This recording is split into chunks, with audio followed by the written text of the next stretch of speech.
বীররা কখনো গর্তে লুকায় না, আর ইরানি বীরদের বেলায় তো কোনো কথাই নেই।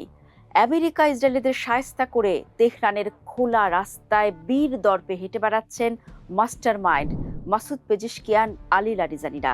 রাজপথে তাদের উপস্থিতিতে রাতের ঘুম উধাও ট্রাম্প নেতানিয়াহুর। কারণ তারা তো আর বেনিয়ামিন নেতানিয়াহু নন যে যুদ্ধের দামামা বাঁচতেই ইঁদুর হয়ে গর্তে লুকাবেন। দর্শক, শুক্রবার ইরানে ছিল কুডস দিবস। ঐতিহাসিক এই দিবসেই তেহরানের সড়কে দেখা গেল মধ্যপ্রাচ্যে আমেরিকান হেজিমনিকে চ্যালেঞ্জ ছুড়ে দেওয়া মাসুদ পেজিশকিয়ান ও আলী লারিজানিদের। কুডস দিবসের যখন র্যালি চলছিল, তখন ইসরায়েলিদের হামলা অব্যাহত ছিল। এমন পরিস্থিতির মধ্যেও তাদের কাছে পেয়ে আনন্দে আত্মহারা ইরানের সাধারণ নাগরিকরা। সর্বোচ্চ নেতার অনুপস্থিতিতে গোটা জাতিকে যারা রক্ষা করেছেন, তাদের কাছে পেয়ে কেউ সেলফি তুলছেন, কেউ মাথায় চুম্বন করছেন, আবার কেউ আবেগে জড়িয়ে ধরছেন।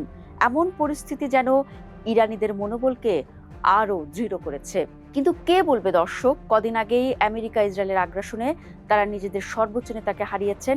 এই অবস্থায় তো তাদের ঘরবন্দি, বাংকার কিংবা গর্তে থাকার কথা, যেমনটা দখলদার ইসরায়েলি প্রধানমন্ত্রী নেতানিয়াহুর বেলায় দেখা যাচ্ছে। কিন্তু না দর্শক, ইরানি জাতি তো আত্মসমর্পণের চেয়ে শহীদ হওয়াকে মর্যাদার মনে করে। আর তাই তো পশ্চিমা আগ্রাসনের বিরুদ্ধে লড়াই করে মাথা উঁচু করে রাজপথে বেরিয়েছেন ইরানের প্রাণপুরুষরা। অন্যদিকে ইসরায়েলে ইরানের মিসাইল বৃষ্টি শুরু হওয়ার পর থেকেই উধাও বেনিয়ামিন নেতানিয়াহু। দখলদার প্রধানমন্ত্রী আহত কিংবা নিহত হওয়ার দাবি করে তাসনিম নিউজের একটি প্রতিবেদন প্রকাশিত হওয়ার কয়েকদিন পর একটি ভিডিও বার্তা দিতে দেখা গেছে নেতানিয়াহুকে। সেই ভিডিওতে তার বাঁ হাতের 6টি আঙুল দেখতে পাওয়ার অভিযোগ তুলেছে নেটিজেনরা। তাদের ধারণা ভিডিওটি এআই এর তৈরি।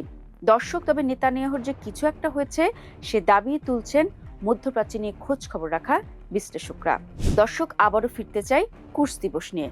কুডস দিবস সম্পর্কে আপনাদের জানা আছে নিশ্চয়ই, তবু আরেকটু আলোকপাত করতে চাই। কুডস দিবসটি মূলত ফিলিস্তিনি জনগণের প্রতি সংহতি প্রকাশ এবং ইসরায়েলি দখলদারিত্বের বিরোধিতা করে পালন করা হয়, যা প্রতি বছর রমজান মাসের শেষ শুক্রবার বর্ণাঢ্য আয়োজনে পালন করে ইরানিরা। 1979 সালে যার শুরুটা করেছিলেন ইরানের প্রয়াত সর্বোচ্চ নেতা আয়াতুল্লাহ রুহুল্লাহ খোমেনি। মহাবিপদেও সে ধারাবাহিকতা আজও ধরে রেখেছেন বিপ্লবী সরকারের প্রতিনিধিরা।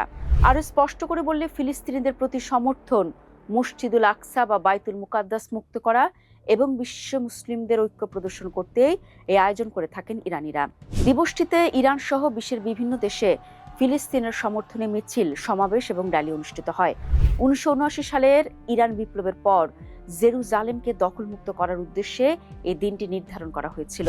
এটি মূলত ফিলিস্তিনিদের লড়াইয়ের সাথে একাত্মতা জানানোর এবং বিশ্বব্যাপী নিপীড়িতদের পক্ষে কথা বলার একটি প্রতীকী দিবস হিসেবেই গণ্য করা হয়। ইতিহাসের চাদর মোড়ানো এই দিবসেই জনসমক্ষে হাজির হয়ে আমেরিকা ইসরায়েলের আধিপত্যকে আরও একবার বুড়ো আঙুল দেখালো ইরানের বিপ্লবী সরকার। একথা কেন বললাম জানেন দর্শক? দখলদাররা দীর্ঘ সময় ধরে গ্রেটার ইসরায়েল পরিকল্পনা বাস্তবায়নের চেষ্টায় লিপ্ত আছে, আর এসবের নেতৃত্ব দিচ্ছেন বেনিয়ামিন নেতানিয়াহু। উদ্দেশ্য সফল করতে কখনো হামলা করে, কখনো আব্রাহাম চুক্তি করে, আবার কখনো আমেরিকাকে হাতে এনে মধ্যপ্রাচ্যে নিজেদের অস্তিত্ব কায়েমের চেষ্টা করে যাচ্ছে।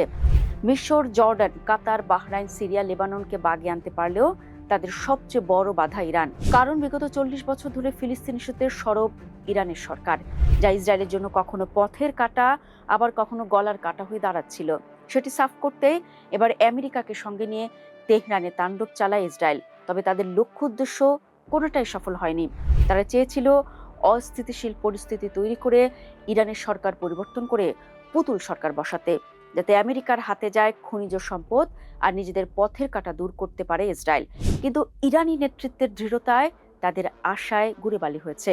পরিস্থিতি এখন এমন যে তাদের মুখ রীতিমতো থুবড়ে পড়েছে। মধ্যপ্রাচ্যে আমেরিকান ঘাঁটি আর ইসরায়েলের প্রধান শহর এখন স্রেফ ধ্বংসস্তূপ।